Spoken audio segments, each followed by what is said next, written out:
1940 সালে 23শে মার্চে লাহোর অধিবেশনে তৎকালীন আমাদের শেরে বাংলা একে ফজলুল হক উনি বলছিলেন যে ইস্টার্ন জোনে একটা মুসলিম অধ্যুষিত দেশ হবে আর ওয়েস্টার্ন জোনে একটা মুসলিম অধ্যুষিত দেশ হবে। কিন্তু ইস্টার্ন জোনের ওই যে মুসলিম অধ্যুষিত দেশটার এটা ছিল বাংলা, মানে আনডিভাইডেড বেঙ্গল এবং আসাম, এই দুইটা মিলিয়ে। কিন্তু যেখানে দেখলে খণ্ডিত বাংলা হয়ে যাচ্ছে, তখন সরওয়ার্দী সাহেব তিনি দিল্লির প্রস্তাবে, দিল্লির অল ইন্ডিয়া মুসলিম লীগের দিল্লি কাউন্সিলে উনি বললেন যে না, পূর্ব বাংলাকে আলাদা করে রাখা যাবে না, পূর্ব বাংলাকে পাকিস্তানের সঙ্গে সংযোগ করতে হবে। কারণ এখানে কোনো শিক্ষিত মানুষ নাই, কোনো বড় বড় ব্যবসায়ী নেই, কোনো মিল কলকারখানা নাই, পুলিশ নাই, আর্মি নাই। সুতরাং এটাকে ইন্ডিয়া যে কোনো সময় এটা নিয়ে নেবে। পূর্ব বাংলা মূলত পাকিস্তানের সাথে রাষ্ট্র গঠনের পেছনে যেই মহান লোকটার কথা আমাদের প্রথম স্মরণ করতে হয়, তিনি হলেন আল্লামা মোহাম্মদ ইকবাল।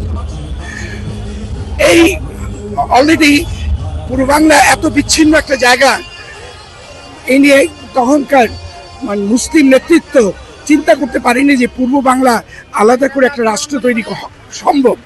কারণ এটা চারদিকে মানে একটা হোস্টাইল সমাজ পরিবেষ্টিত পূর্ব বাংলা।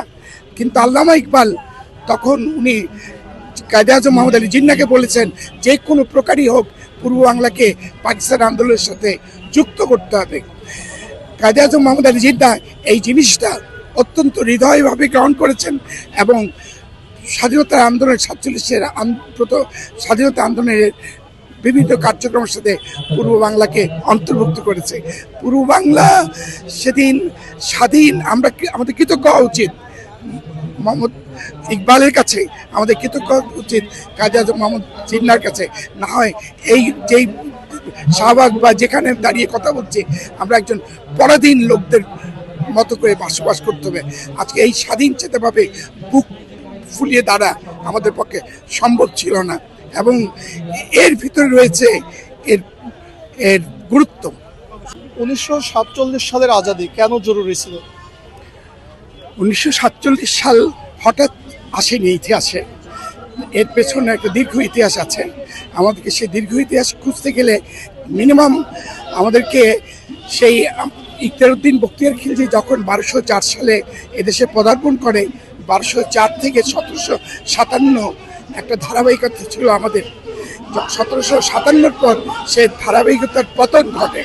1757 পরে আমরা পরাধীন হয়ে পড়ি এবং প্রায় 200 বছরের কাছাকাছি একটা আমাদের দেশের মানুষের একটা বিভিন্ন রকম যুদ্ধ শেষে আমরা 1947 পাই এবং সেটাকে আমরা স্বাধীনতা দিবস বলি এবং এটার গুরুত্ব আমাদের অস্তিত্বের সাথে মিশে আছে। অবভিয়াসলি তাই হতো।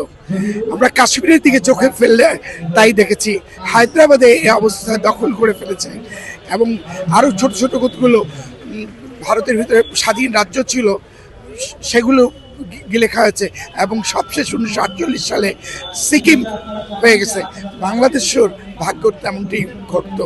পূর্ব বাংলা বলতে মূলত পূর্ব পাকিস্তানকে বোঝায় এবং বর্তমানে যে বাংলাদেশ রাষ্ট্র সেটিকে বোঝায়। এখন প্রশ্ন হচ্ছে যে পূর্ব পাকিস্তান এবং পশ্চিম পাকিস্তান, এই দুইটা পাকিস্তান মিলে পাকিস্তান নামে একটি রাষ্ট্র, যেই রাষ্ট্রের দুইটা রাজ্য, একটা রাজ্য পূর্ব পাকিস্তান, একটা পশ্চিম পাকিস্তান এবং রাষ্ট্র একটা, সেটা পাকিস্তান। এবং সবচেয়ে জটিল বিষয় হচ্ছে এই দুইটা রাষ্ট্রের মধ্যে যে ভৌগোলিক সীমানাগত দূরত্ব, এটা 1200 কিলোমিটার।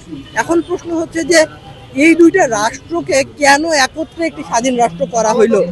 আলাদা তো রাখতেই পারতো, যেমন ভারত একটা আলাদা রাষ্ট্র, পূর্ব পাকিস্তান একটা আলাদা রাষ্ট্র হইতো, পশ্চিম পাকিস্তান একটা আলাদা রাষ্ট্র হইতো।